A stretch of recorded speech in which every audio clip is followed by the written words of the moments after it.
Kita bahkan bisa membuktikan bahwa Abdul Somad adalah nabi seperti Musa. Abdul Somad lahir dari benih laki-laki, ya. Abdul Somad menikah, ya. Abdul Somad nanti kalau mati dikubur, ya pasti mati dikubur, karena tidak mungkin jasadnya itu akan menghilang begitu saja dan tiba-tiba mendadak lenyap, raib.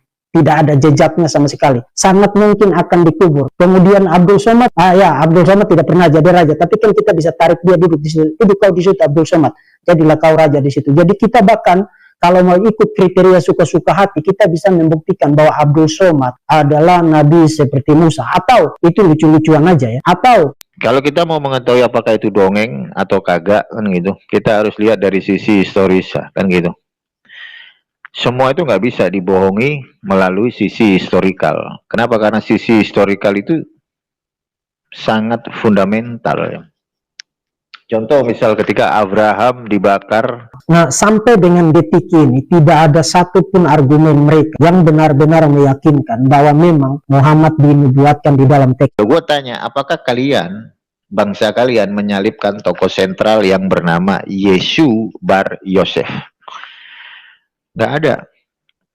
We don't know about Jesus.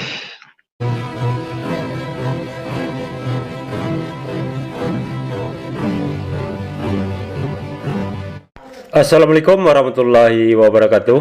Alhamdulillahillazi hadana lihaza wa ma kunna linahtadiya laula an hadanallah. Asyhadu an la ilaha illallah wahdahu la syarikalah wa asyhadu anna Muhammadan abduhu wa rasuluh. Puji syukur kehadirat Allah Subhanahu wa taala karena kita masih diberi waktu dan kesempatan berjumpa kembali melalui channel Salam Satu Akidah. Semoga kita semua dirahmati Allah dan diberi kekuatan serta keteguhan hati di dalam iman Islam untuk terus meningkatkan iman serta ketakwaan kita kepada Allah Subhanahu wa taala. Baik, saudaraku semuanya, pada kesempatan kali ini kita akan melihat ya bagaimana seorang dokter teologi Deki Ngadas ya yang mengkritik atau mengomentari Ustadz Abdul Somad tentang nubuatan atau tanda-tanda kedatangan Nabi Muhammad SAW ya yang terdapat di Perjanjian Lama, yaitu di Ulangan 18:18. Nah, setelah si dokter teologi ini mengkritiki Ustadz Abdul Somad, kemudian tentunya saudara mu'alaf kita yaitu Umar Al-Farizki yang notabene adalah mantan penganut Yudaisme dan juga penganut Kristen dahulunya, sangat paham ya bagaimana historikal tentang nubuatan tersebut yang sebenarnya memang ditujukan kepada Nabi Muhammad SAW, seperti halnya yang tertulis di dalam Ulangan 18 nomor 18 tersebut yang mengatakan seorang nabi akan kubangkitkan bagi mereka dari antara saudara mereka seperti engkau ini Musa. Aku akan menaruh firmanku dalam mulutnya dan ia akan mengatakan kepada mereka segala yang kuperintahkan kepadanya.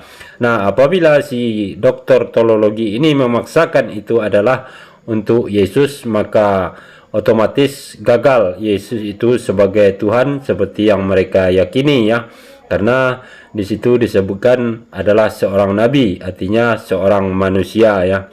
Nah, dengan adanya argumen dari dokter teologi Deki Ngadas ini, maka saudara mu'alaf kita akan kembali memberikan jawaban ya atas fitnahnya tersebut beserta penjelasannya berdasarkan historical tentang nubuatan tersebut ya.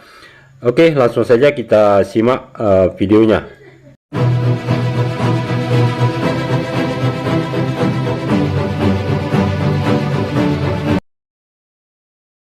Kalau saudara baca Ibn Ishaq ya, apa namanya, biografinya Muhammad, biografi terawalnya Muhammad, Ulangan 18 ayat 15 sampai dengan 18 adalah salah satu teks yang sangat awal sekali muncul di dalam literatur sejarah Islam, diusulkan sebagai proof text yang membuktikan bahwa Muhammad dinubuatkan di dalam Torah, nabi seperti Musa di dalam teks itu mereka kaitkan dengan Muhammad. Nah, sampai dengan detik ini tidak ada satupun argumen mereka yang benar-benar meyakinkan membuktikan bahwa memang Muhammad dinubuatkan di dalam teks itu. Malah sebaliknya kita punya banyak sekali argumen kontra yang bisa digunakan untuk disprove ya, untuk membuktikan terbalik bahwa Muhammad memang sama sekali tidak ada indikasinya dinubuatkan secara positif di dalam Alkitab. Nah, Muslim biasanya menciptakan kriteria sendiri dalam rangka membuktikan bahwa Muhammad adalah nabi seperti Musa. Kalau saudara perhatikan di kolom komentar, saudara lihat ada satu komentar, ini tipikal ini dari Pak Jahidi Abdullah, ini tipikal Muslim, menciptakan kriteria sendiri. Yesus tidak lahir dari benih laki-laki, kemudian Yesus tidak menikah, Musa dikubur, Yesus tidak pernah jadi raja. Pertama, saya bisa kasih kamu 20 argumen sekaligus hanya untuk model-model beginian. Tapi sesi ini tidak dimaksudkan untuk itu. Jadi saya hanya ajak kamu untuk berpikir saja, Mas Jahidi Abdullah. Pertama, kamu ada ndak ayat di dalam Quran atau di dalam sunnah, di dalam koleksi hadis-hadis sahih kalian itu? Ada. Di dalam tradisi Islam Sunni itu ada 6 koleksi hadis sahih. Yang paling sahih itu adalah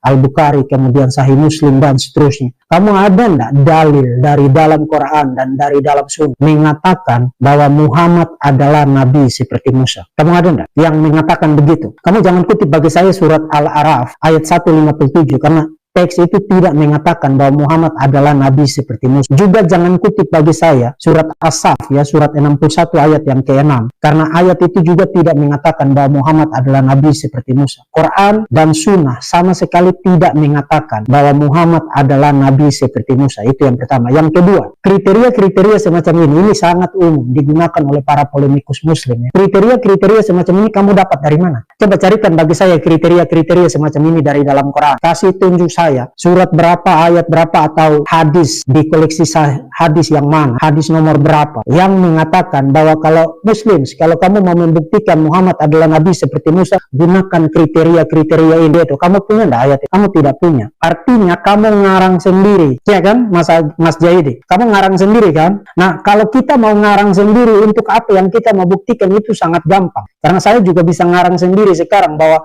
Musa itu bukan orang Arab, jadi pasti Muhammad bukan nabi seperti Musa. Kedua, Musa juga tidak buta huruf, jadi pasti Muhammad bukan nabi seperti Musa. Dan daftarnya bisa menjadi sangat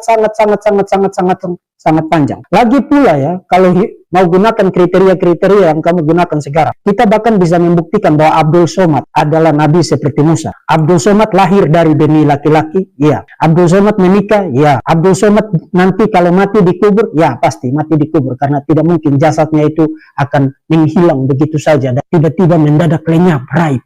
Tidak ada jejaknya sama sekali. Sangat mungkin akan dikubur. Kemudian Abdul Somad, Abdul Somad tidak pernah jadi raja, tapi kan kita bisa tarik dia duduk di situ. Duduk kau di situ Abdul Somad, jadilah kau raja di situ. Jadi kita bahkan kalau mau ikut kriteria suka-suka hati, kita bisa membuktikan bahwa Abdul Somad adalah nabi seperti Musa. Atau itu lucu-lucuan aja ya. Atau kita bahkan bisa membuktikan bahwa Napoleon Bonaparte, kamu tahu Napoleon Bonaparte, penguasa politik di Prancis abad ke-19 yang sangat terkenal. Napoleon Bonaparte cocok dengan semua yang kamu ketik di sini sekarang. Jadi tidak harus itu merujuk kepada Muhammad. In fact, kalau disuruh memilih Napoleon Bonaparte dengan Muhammad, saya lebih memilih Napoleon Bonaparte ketimbang memilih Muhammad. Itu jawaban jujur ya, tidak dimaksudkan untuk menyakiti hati kamu. Tapi karena kamu yang datang sorong sendok patah kamu, jadi saya terpaksa harus kasih tahu kamu sejujur-jujurnya supaya tidak ada dusta di antara kita ya. Giliran saya untuk merespon balik narasi yang dibuat sama si Verbum Veritatis ya. Salah satu petinggi di STT Rai dan juga di grup WA ya, Dikir, dan salah satu guru dari penghujat Islam ya.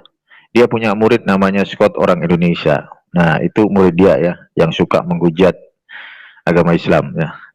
Sesuai dengan narasi yang akan saya bawa ya, saya akan merespon terkait video yang ada di dalamnya dan juga thumbnail ya, yang menarasikan terkait berbicara tentang apa ya, tentang dongeng kan gitu, dongeng ya.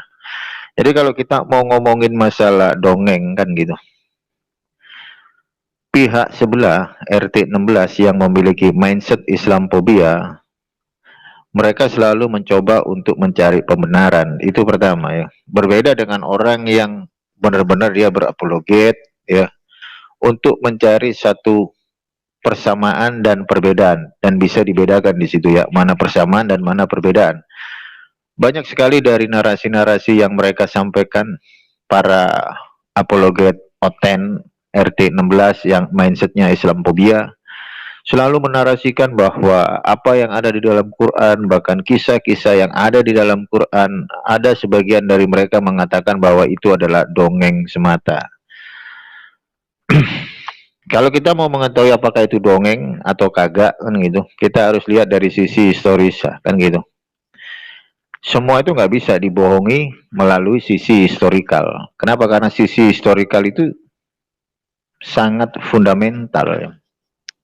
Contoh misal ketika Abraham dibakar, mereka bilang dongeng kan gitu. Bahkan perspektif Judaism pun mereka bilang dongeng ya. Ketika Abraham dibakar di dalam tungku, mereka bilang dongeng kan gitu. Ketika Ibrahim juga dibakar, mereka bikin apa? Mereka bilangnya dongeng kan kayak gitu. Nah, narasi-narasi seperti itu mereka buat untuk menjatuhkan keyakinan orang lain dengan cara tidak akademis kan gitu. Padahal sisi historikalnya tercatat semua kan gitu. Benarkah narasi-narasi yang ada di dalam perspektif Islam dan Judaism itu adalah dongeng? Belum tentu kan gitu. Tinggal kita mengujinya mau kayak gimana kan gitu. Sama halnya kayak begini, kalau mereka mengatakan salah satu narasi yang ada di dalam perspektif Islam dan Judaism itu dongeng, kita akan coba menggali kronologis salah satu tokoh sentral yang ada di dalam New Testament atau di dalam Perjanjian Baru. Di sana ada satu tokoh sentral ya, untuk bangsa Goy atau leader untuk bangsa Goyim. Siapakah dia? Dia adalah pendiri agama Kristen, yaitu Paulus. Who is Paul kan gitu. Siapa sih Paulus kan gitu. Paulus ini dinarasikan di dalam PB. Dia adalah seorang yang memiliki dua warga negara Rom dan warga negara Israel. Nah, itu disclaimer yang dibuat oleh New Testament. Jadi New Testament membuat satu klaim bahwa Paulus atau Paul atau dalam bahasa Hebrew-nya Saul itu adalah seorang manusia yang memiliki dua warga negara Rom dan warga negara Israel. Tapi premis yang harus kita sampaikan kepada mereka, siapa nama kedua orang tua Paulus? Padahal Paulus ini tokoh yang sangat penting. Kita kan bertanya, siapa nama orang tua dari Paulus? Kan gitu. Kalau mereka mengatakan bahwa Ibrahim dibakar di tungku atau Abraham dibakar di dalam tungku api itu adalah dongeng, lantas bagaimana dengan tokoh sentral yang ada di dalam New Testament yang sebagai leader untuk bangsa Goy, yaitu Paulus? Siapa nama orang tuanya? Nggak ada yang tahu. Tak ada satupun yang mengerti siapa nama orang tua daripada Paulus. Kenapa? Karena bangsa Israel itu kalau masalah silsilah itu sangat penting. Ya, sangat penting. Apalagi seorang Paulus, dia adalah seorang leader untuk bangsa Goyim yang menyampaikan apa? Yang menyampaikan Evangelion. Apa sih Evangelion itu? Evangelion itu dalam bahasa apa? Bahasa apa Evangelion? Evangelion itu dari bahasa Greek koine. Greek koine, Evangelion. Kabar baik dalam bahasa Hebrew apa? Besorah. Jadi Paulus ini memberitakan besorah, kabar baik kepada bangsa Goyim. Nah, Paulus ini adalah seorang apa? Seorang Israel dan seorang Rom atau seorang Romawi. Dia punya dua warga negara.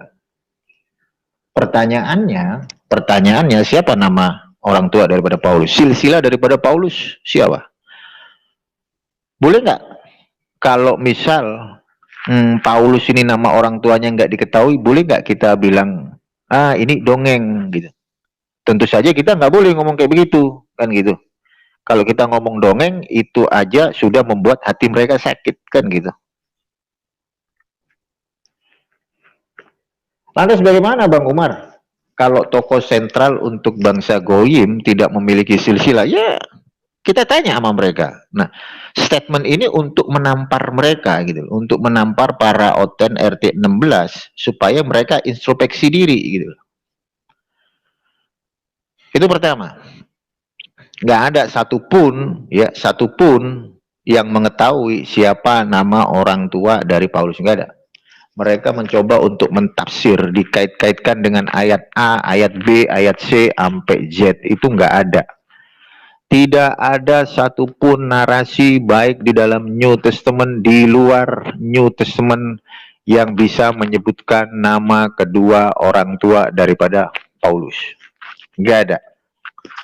Artinya apa? Artinya Paulus tidak memiliki silsilah yang begitu jelas. Ini realitanya gitu.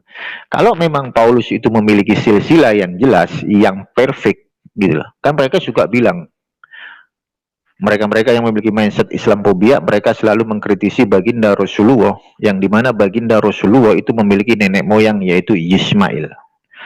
Mereka selalu mengkritisi itu. Padahal di dalam sirah Nabawiyah itu Rasulullah itu silsilahnya jelas, bosku. Ya. Mulai dari Ismail turun ke 12 raja sampai Kedar, Kedar ke bawah sampai kepada Rasulullah. Bahkan dalam perspektif Judaism sendiri mengakui bahwa baginda Rasulullah itu memiliki nenek moyang, kalau diurut sampai ke atas itu nyampe kepada Ismail dan Hagar.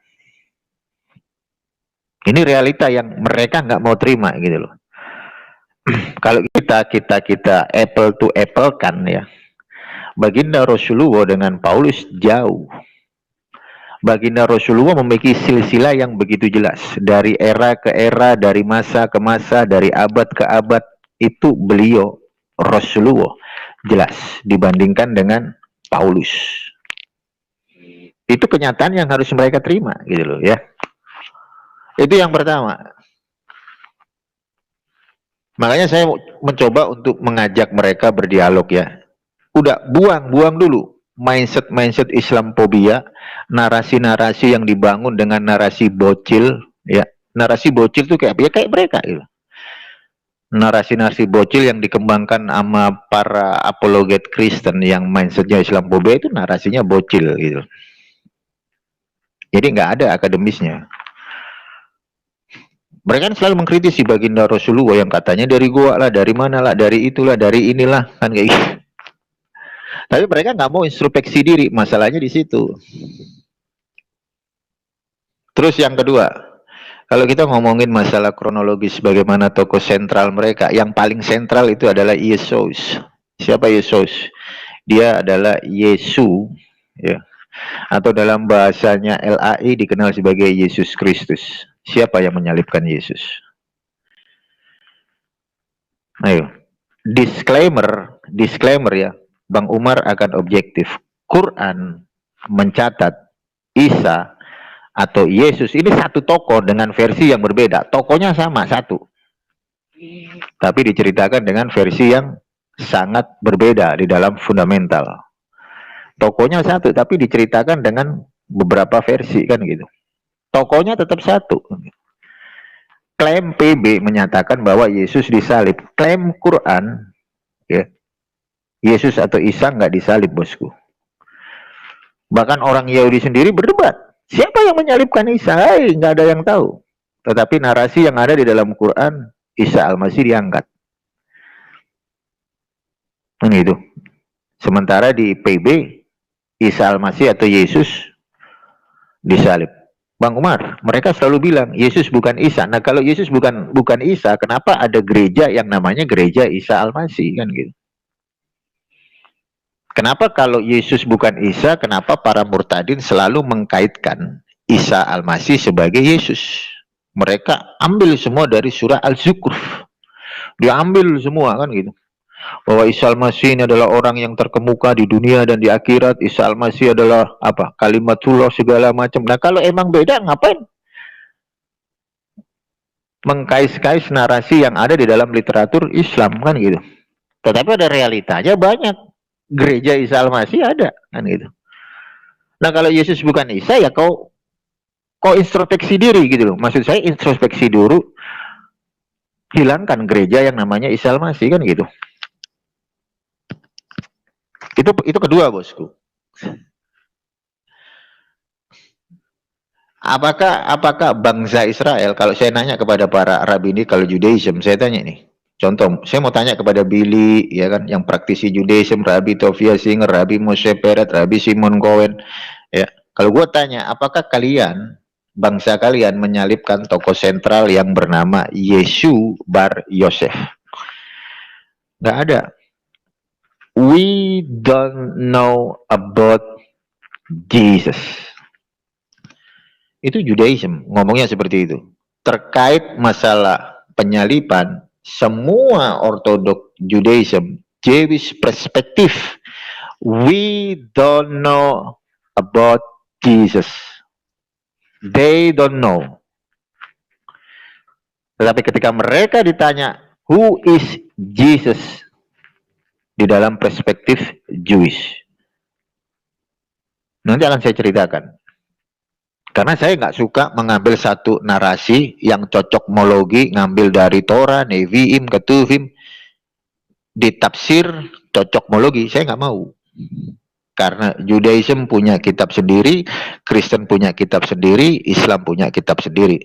Dan selalu saya bilang bahwa Islam itu tidak perlu mencari pembenaran sedikit pun di dalam Judaism dan Kristen. Nggak perlu. Kalau kita percaya bahwa Quran itu adalah kitab yang dari Lahul Mahfuz, yang pusatnya itu dari Allah Subhanahu wa taala, ya kita percaya dengan Quran. Nah, gitu.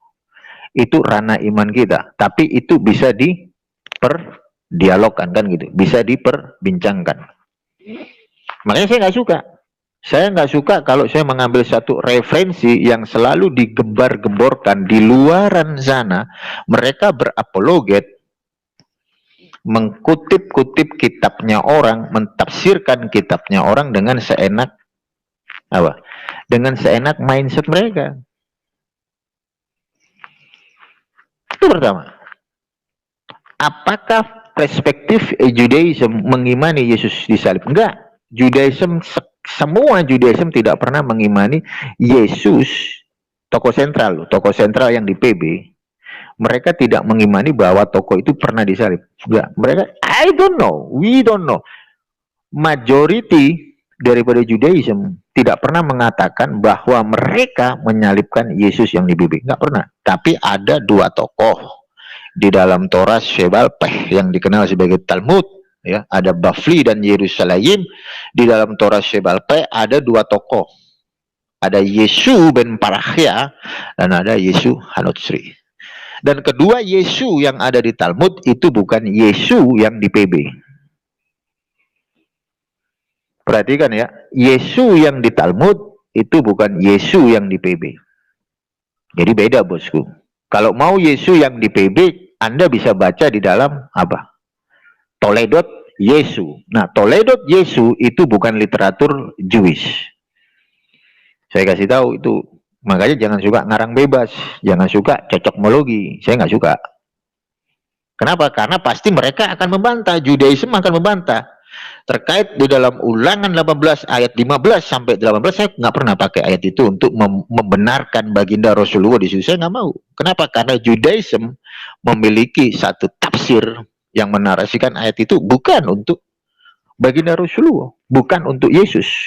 Nah, kalau Dekingadas atau Verbum Veritatis mengambil referensi ayat itu menolak kenabian baginda Rasulullah dan mereka menyatakan bahwa itu untuk Yesus, maka saya juga berhak untuk mengkanter. Judaism sekali lagi tidak pernah mengimani Ulangan 18 ayat 15 sampai 18 itu untuk baginda Rasulullah maupun untuk Yesus. Mereka nggak akan pernah mengimani itu. Itu realita, itu kenyataan yang harus kita terima.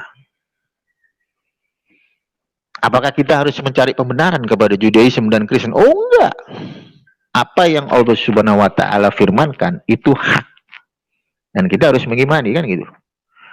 Kalau Allah Subhanahu wa taala pernah bilang Torah sudah dirubah-rubah, ya kita harus mengimani bahwa Torah itu sudah dirubah-rubah, kan gitu. Makanya ada Torah versi apa? Samaritan dan ada Samaritan dan ada apa? Ada apa satunya lagi? Yang paling tua Samaritan yang ada di sekarang. Yang satunya apa? Yang di era postmodern ini yang dikenal sebagai apa? Apa namanya? Samaritan yang satunya apa tuh? Yang selalu diaku-aku sama Oten. Ada yang tahu? Ada yang tahu nggak? Yang kan paling tua kan Samaritan. Sementara Samaritan itu bukan Torah. Bukan Torah. Kalau Rabbinical Judaism, Torah Samaritan, that is not a Torah. Kenapa? Korup. Samaritan itu korup. Teks Samaritan itu korup.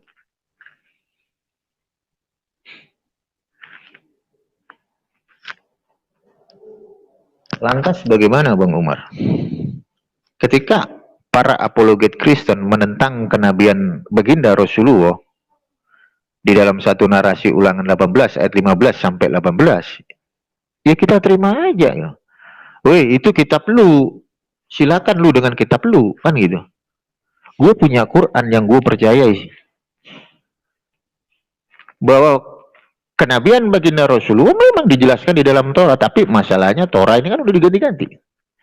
Tunjukkan yang asli Bang Umar. Pasti kan mereka ngomong kayak begitu kan. Terus yang asli di mana? Lu tanyain nama Ahlul Kitab. Tanyain nama Ahlul Kitab. Siapa Ahlul Kitab? Ahlul Kitab itu orang-orang software. Maaf, Ahlul Kitab bukan Oten ya. Ahlul Kitab bukan Kristen. Ahlul Kitab itu para software. Tanya sama para software. Tanya sama perspektif Judaism yang mainstream ketika melihat who is, siapa baginda Rasulullah, siapa Yesus. Sekalipun kalian, saya, mereka mengutip Ulangan 18 ayat 15 sampai 18, Judaism akan membantah itu ayat bukan untuk Yesus maupun baginda Rasulullah. Itu realita yang harus kita terima. Kenapa? Karena Torahnya udah diganti-ganti, coy. Simple. Terus mereka bilang, nah kalau Torah itu udah diganti, yang asli di mana? Tanya kok sama Ahlul Kitab, tanyain yang asli yang mana, kan gitu. Paham sampai di sini? Jadi ketika Quran menarasikan bahwa Torah mereka sudah diganti, pertanyaannya, adakah bukti bahwa Torah itu sampai sekarang sama? Enggak sama, bosku.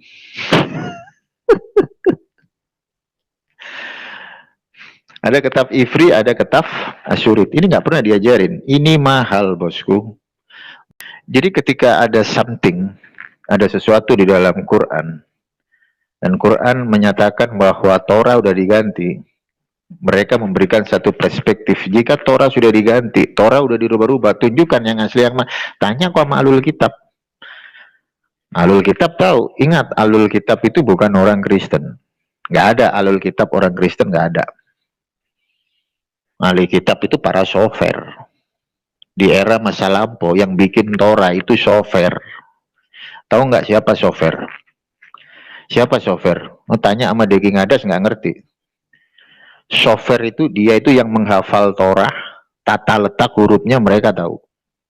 Tanya kok sama dia. Dan kalau kau tanya sama Ahlul Kitab yang benar-benar dia ahli kitab, kau tanya Islam seperti apa?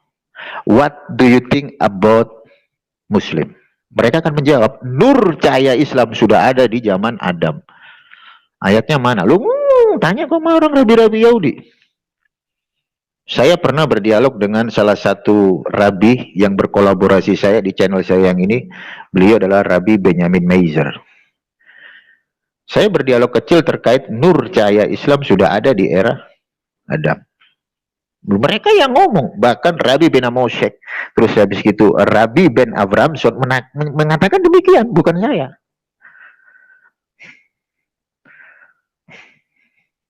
Bahkan disinyalir, diduga agama daripada Noah Islam. Itu yang ngomong bukan saya.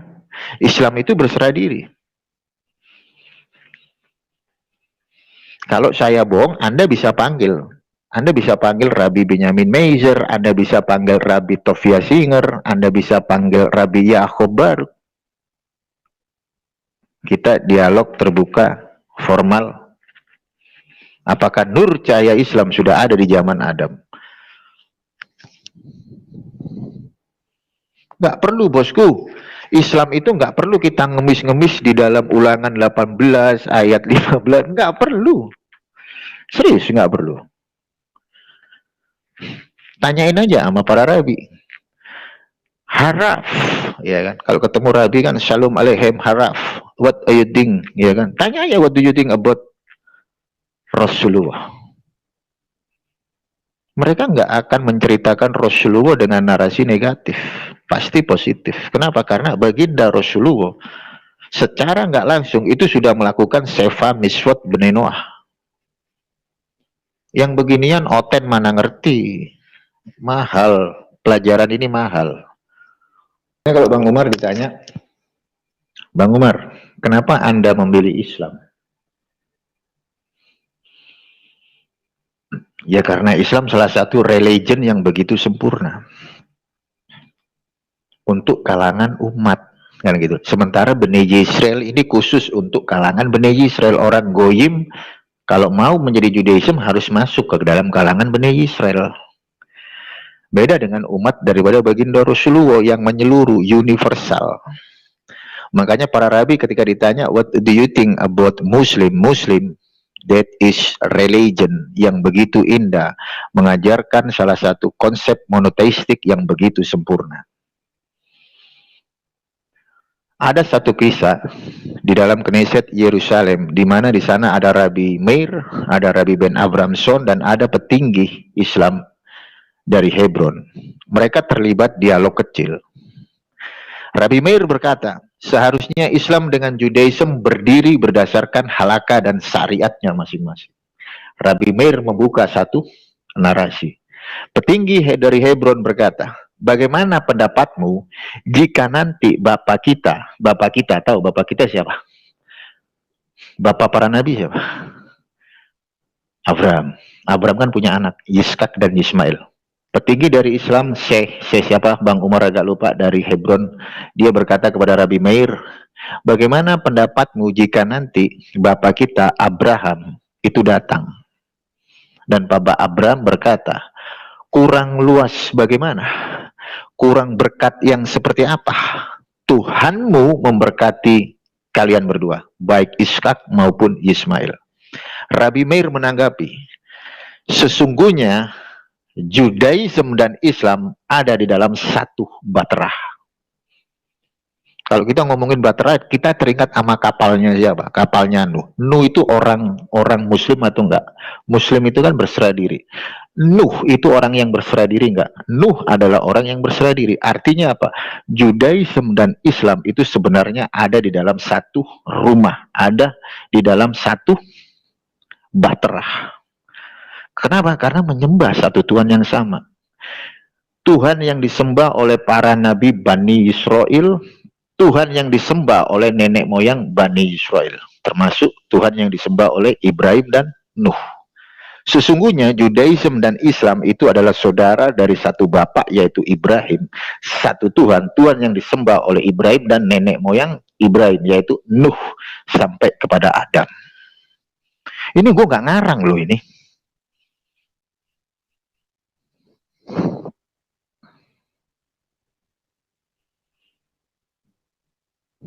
Lantas bagaimana dengan Kristen? Nah ini Kristen ini cukup menarik. Agama yang tercipta oleh Paulus, karena Kristen pertama kali dikenal di Antioquia. Kalau mereka bilang, apakah Yesus mendirikan Kristen? Enggak, Yesus tidak pernah mendirikan satu agama pun. Ada nggak tertulis di dalam New Testament, Yesus berkata, aku datang untuk mengadakan agama Kristen? Enggak, coy. Yesus datang untuk apa? Aku datang ke dunia bukan untuk meniadakan hukum Taurat, tetapi menegakkan hukum Taurat. Itu Yesus yang bilang kayak begitu. Nggak pernah Yesus itu, aku datang untuk membuat satu agama, yaitu Kristen, Katolik, Protestan, HKBP, segala, nggak ada. Hanya banyak para apologet itu enggan berdialog dengan saya gitu. Enggan. Loh, kita main simple aja loh. Islam, Kristen, Judaism mengajarkan moralitas yang sama nggak? Mengajarkan. Moralitas yang berbicara tentang kebaikan, saling mengasihi antar sesama, saling mengasihi Tuhan. Ngajarin nggak? Islam mengajarkan nggak untuk mengasihi Sang Pencipta? Ngajarin. Judaism ngajarin nggak untuk mengasihi Sang Pencipta? Ngajarin. Islam ngajarin nggak? Ngajarin untuk mengasihi Allah Subhanahu Wa Taala. Judaism, Islam, Kristen mengajarkan nggak tentang moralitas berbuat baik antar sesama? Ngajarin. Contoh kayak Cianjur kemarin, yang lagi viral. Ngajarin nggak? Ngajarin kan gitu. Tetapi yang jadi satu konsep perbedaan yang fundamental di antara Islam juga menyembah apa yang disembah oleh para nabi.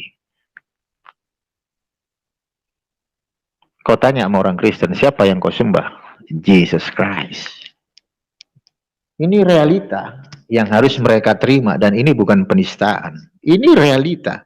Judaism menyembah sesembahan yang disembah oleh para nabi mereka. Islam menyembah apa yang disembah oleh sesembahan yang disembah oleh para nabi bangsa Israel. Menyembah Tuhannya Ibrahim, menyembah Tuhannya Nuh. Ini realita, tokonya sama semua. Mungkin dengan versi yang something different. Ya, jadi ada satu perbedaan yang kecil tapi nggak fundamental.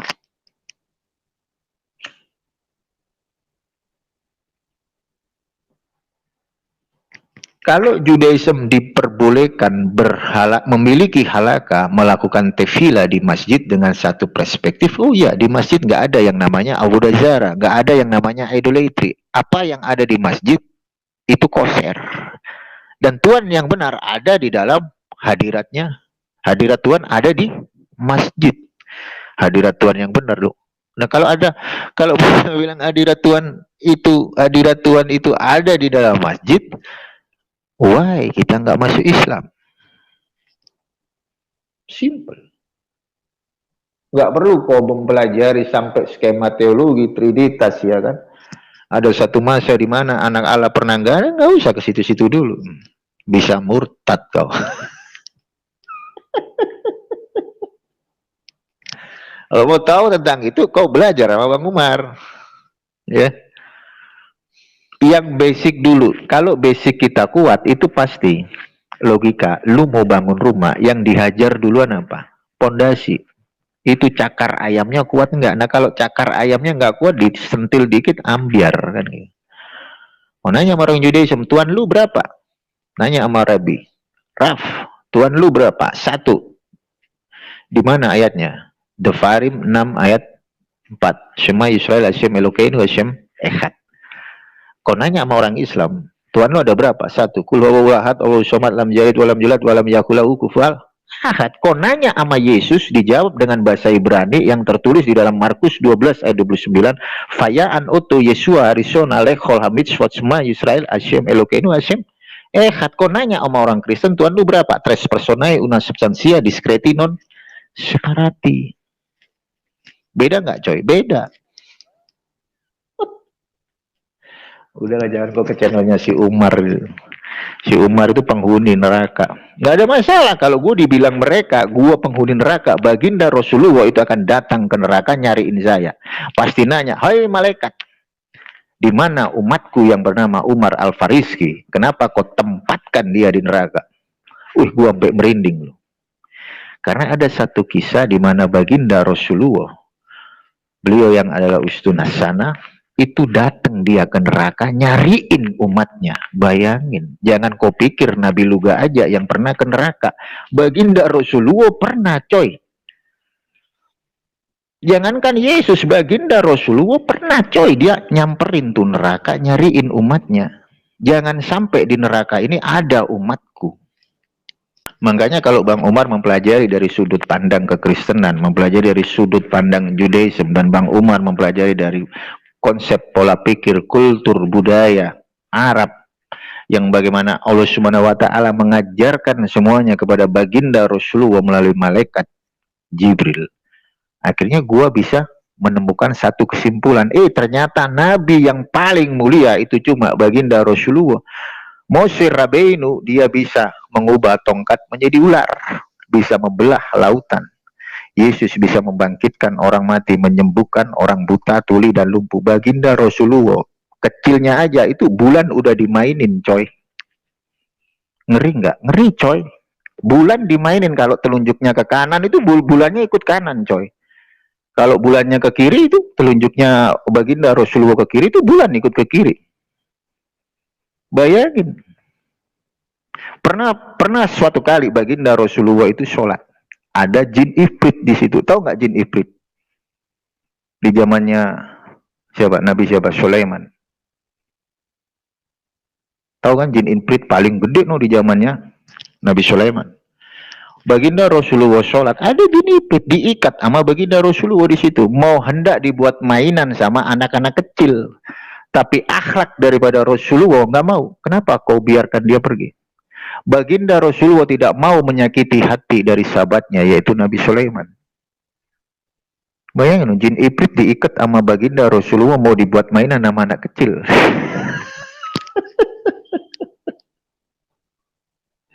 Nah, kisah-kisah yang seperti ini nggak pernah disampaikan oleh para murtadin.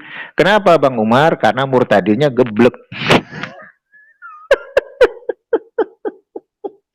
Kenapa kok bisa geblek? Ketika ada good rekening, agamanya dijual, coy. Ya, agama yang diridhoi di sisi Allah cuma Islam. Agama yang benar. Ya, Islam itu bukan agama paling benar. Saya kasih tahu, Islam itu bukan agama yang paling benar. Kalau Islam itu agama yang paling benar, berarti ada yang benar kan gitu. Berarti ada. Tapi kalau Islam itu adalah agama yang benar, udah. Ya bisa Anda representasikan kalau Islam itu agama yang benar, berarti yang lainnya kurang apa? Kurang benar. kurang sempurna gitu loh. Paham ya Mbak di sini? Ini dalam perspektif Islam ya.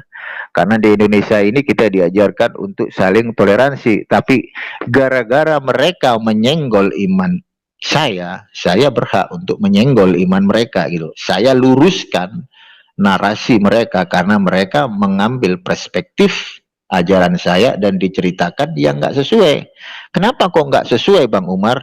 Karena mereka belajar Islam bukan kepada Habib Lutfi, bukan kepada para petinggi-petinggi Islam, bukan belajar kepada para ulama yang istiqomah, melainkan mereka belajar sama CP.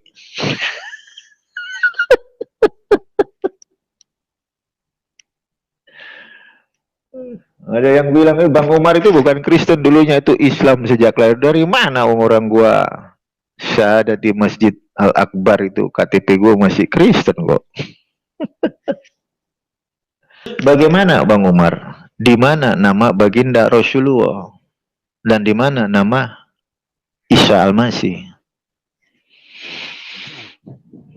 Ini misal kalau saya berdialog dengan Billy ya, dengan saudara saya Aki Billy. Kalau Aki Billy naik di room saya dan saya berdialog dengan si Billy ya.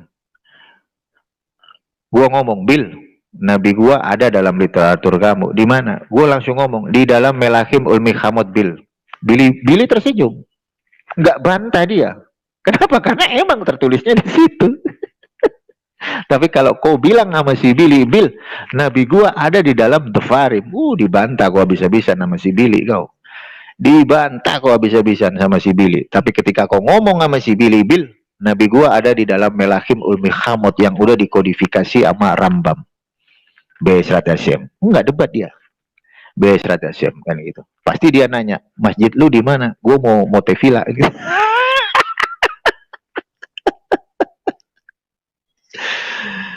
Jadi simple like that gitu. Kita nggak perlu merusak akidah orang lain kan gitu. Judaism itu menarasikan baginda Rasulullah sangat positif. Bahkan Rabbi David ya, seorang rabi pemimpin pemuka Judaism, pemuka Jewish ya, yang memiliki sinagog Temple of Sinai. Beliau bilang kok, Islam itu salah satu religion yang begitu beautiful. Ada satu kesamaan antara Moshe Rabbeinu dengan baginda Rasulullah. Sama-sama di padang gurun, coy.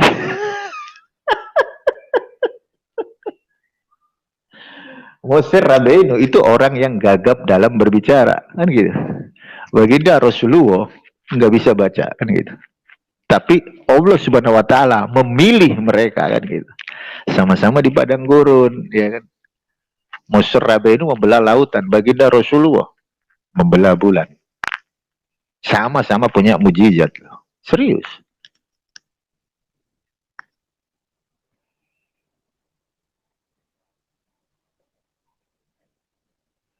Membunuh nggak? Membunuh. Jangan bilang nggak membunuh. Membunuh. Itu Moshe Rabbeinu membunuh dia Moshe Rabbeinu orang Ibrani. Baginda Rasulullah ketika perang membunuh. Ayat perang di dalam Old Testament ada nggak? Ada. Di dalam Quran ada nggak? Ada. Surah yang tidak diawali dengan kata Bismillah itu surah apa? At-Taubah. Kenapa? Ada yang bisa tahu? Buset, Bang Umar ini mualaf belum ada 2 bulan bisa tahu surat At-Taubah nggak ada kata Bismillah. Kenapa? Something happen with surah At-Taubah.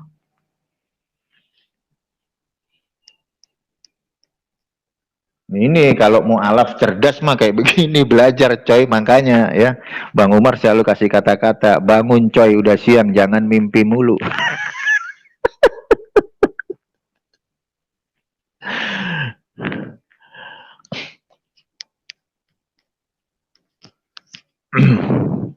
Kristen diakui, Yahudi enggak, Bang Umar. Kristen diakui, diakui sebagai salah satu religion yang 1 kali dalam 3 kali didoain di dalam birkat haminim. Kalau nggak diakui nggak mungkin ada birkat haminim. Tanya kok masih Bil, bacain dong birkat haminim yang dimana para praktisi Judaism itu 1 hari 3 kali mereka mendoakan orang Kristen. Doanya kayak gimana Bang Umar? Tanya masih Billy, jangan nanya sama saya. Nanti kalau saya jawab nanti dipikirnya Bang Umar bohong.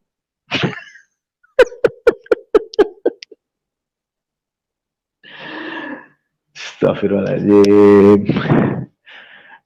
Kalau perlu tanya sama Rabbi Tovia Singer. Kan Rabbi Tovia Singer pernah duet tuh, pernah kolaborasi sama Kodonditan. Tanya, ya kan. Raf, isi dari birkat haminim yang mereka ucapkan 1 hari 3 kali mendoakan kaum Kristen itu bunyinya kayak apa? Aduh. Iya tanya aja, tanya sama Rabbi Yakob Baruk. Rabbi Yakob Baruk kan sering dia berkolaborasi dengan para teman-temannya Ibu Rita Wayu. Islam dan Kristen, kata Rabbi Yakob Baruk, Islam dan Kristen berhak atas yang namanya surga. That's right, memang benar. Ketika dia ngomongin Kristen, apakah Kristen berhak atas olam haba atau surga? Berhak. Ada tapinya tapi. Ada tapinya. Nah itu tapinya itu tanya aja sama Rabbi Yakob Baruk. Tapinya apa, Raf? Gitu. Syaratnya apa orang Kristen ini masuk surga?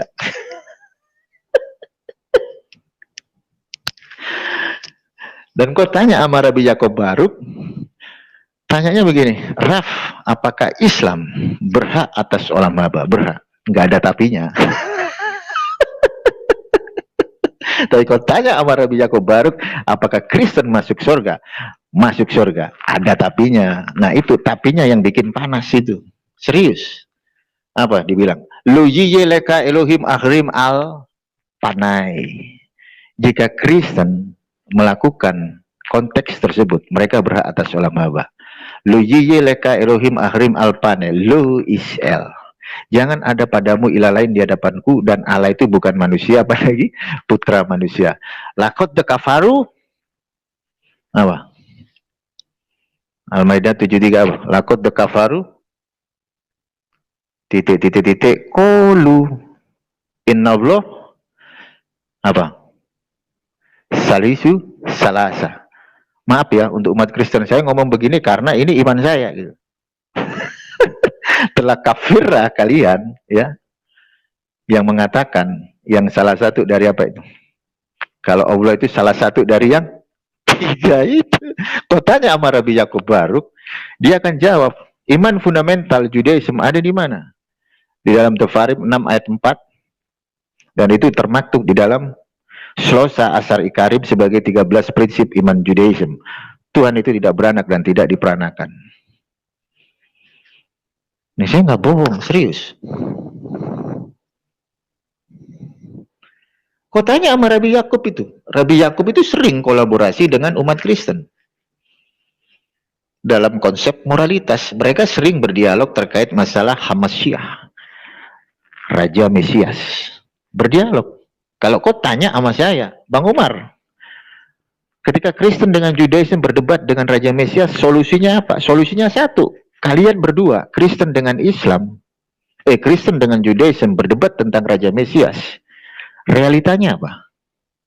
Realitanya kalian berdua, baik Kristen dan Judaism, sama-sama menunggu Raja Mesias.